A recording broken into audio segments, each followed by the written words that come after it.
सबसे कम धरती पे मांस खाने वाले अगर कहीं लोग हैं तो वो मध्य प्रदेश ही राज्य ऐसा है जहां सबसे कम मांसाहारी लोग रहते हैं। महाराज,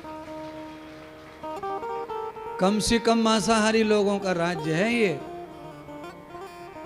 इसलिए यहां पर जल्दी से सरकार बन जाती है। कोई भी महात्मा आ जाए, सरकार, पीपल वाली सरकार, आम वाली सरकार, ठड़ेश्वरी सरकार, बैठेश्वरी सरकार। क्यों? यहाँ बहुत जल्दी महात्मा साधु को बरकत मिलती है। कारण यही है, सज्जनता ज़्यादा है, खान पान में सादापन है, भोलापन है। इसीलिए सब लोग सक्सेस हो जाते हैं। फिर ज़्यादा कोई तर्क नहीं करता। कठिनाई कहाँ होती है? जहाँ मांसाहार के बगैर कोई हिंदू धर्म का घर ना हो, वहाँ बड़ा कठिनाई होती है। हमारा बहुत कठिनाई। कांटों में चलने में जितनी कठिनाई है, वहीं विरोधी संस्कृति में अपना सिक्का जमाने में कठिनाई है। जहाँ सब सीधे हैं वहाँ तो कोई बात ही नहीं है। भगवान सूत जी ने शौनक जी को कहा कि व्यास जी अपने प्रपौत्र जन्मजय को बता रहे हैं कि कथा वसुदेव जी ने सुनी है, देवी भागवत। तो कहा किसने सुनाई? तो कहा उनको भी नारद जी ने ही कथा सुनाई है। उस समय देवी भागवत के वक्ता नारद ही थे। देवी की कथा भगवान शिव जी ने नहीं सुनाई है, उन्होंने राम कथा सुनाई है। शिव जी ने, वो राम कथा के वक्ता थे। नारद जी सर्वत्र वक्ता थे। समस्त वेदों के, संतों के, महात्मा सबके चरित्रों का गायन नारद जी किया करते थे। और संत चरित्र भी जो गायन करते हैं वो महान वक्ता होते हैं। वो महान और महान, उनकी श्रद्धा और महान चरणों में बार बार वंदन। जो महापुरुषों के चरित्रों का भी वर्णन करते हैं। सदगुरु सूत जी ने शौनक जी को कहा कि वासुदेव जी ने वो कथा क्यों सुनी, उसका कारण क्या है? तो बताया कि सत्राजीत नाम के जो राजा थे द्वारका में, उनको सम्यंतक मणि मिल गई। और सम्यंतक मणि का परिणाम ये था, वरदान था कि जब तक वो उनके पास रहेगी राजा कभी किसी से नहीं हारेगा।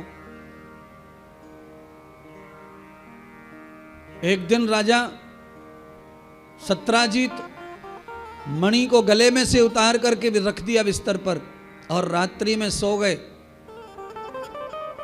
उनका छोटा भाई आया भाई को प्रणाम करने के लिए, और आज उसने अद्भुत चमकती हुई कोई वस्तु बिस्तर पर देखी। मन आ गया, बिना भाई के पूछे उस मणि को छोटे भाई ने गले में डाला और रात्रि में ही शिकार खेलने के लिए निकल गया। उसे पता था कि मेरी मौत तो आएगी नहीं, अब तो मणि की वजह से उसे पता था चमत्कार। तो चमत्कार को लेकर गले में डालकर घोड़े पर सवार होकर के शिकार खेलने के लिए रात में ही भाग गया। जिस आदमी को इस बात का अभिमान हो जाए कि अब मैं मरने वाला नहीं हूं, वो जल्दी ही मरता है। अब मुझे कोई मार नहीं सकता, उसके आगे पीछे मौत घूमती है।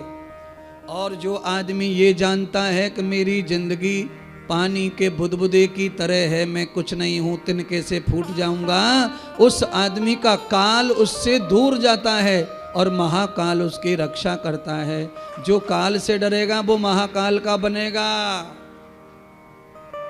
हाँ, दारू पीने के बाद में आदमी ट्रक के आगे नाचे और एक दिन थोपड़ा भी ना मिले रोड पे, सब चिकनों कर दे ट्रक। पूरी उबले हुए टमाटर की चटनी, एक भी पीस न रह जाए। दिख जाए जो पहचान ले के पप्पा, गुड्डू के पप्पा। हाँ, रोना रो लो, पर पहचान में आने वाला नहीं है। मौत के सामने कभी नाटक ना करो, मौत के सामने कभी अहंकारी मत बनो, मौत के सामने कभी पागल मत बनो। मौत एक ऐसी चादर है, उसमें सत्य के साथ ही ओढ़ना और उसमें रहना पड़ेगा महाराज।